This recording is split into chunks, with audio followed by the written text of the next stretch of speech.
প্রধানমন্ত্রী তারেক রহমান বলেছেন, এমন একটি বাংলাদেশ গড়ার পরিকল্পনা নেওয়া হয়েছে যেখানে তরুণদের চাকরির জন্য বছরের পর বছর অপেক্ষা করতে হবে না, তারা নিজেরাই নিজেদের কর্মসংস্থান সৃষ্টি করবে। আসসালামু আলাইকুম।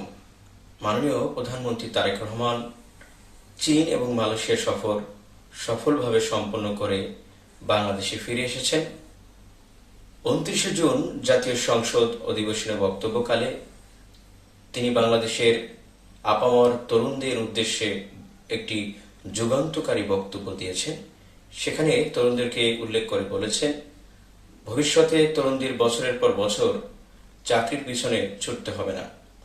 তিনি এমন একটি বাংলাদেশ বিনির্মাণ করতে চান যেখানে তরুণরাই তাদের আত্মকর্মসংস্থান সৃষ্টি করবে, অন্যকে চাকরি দিবে।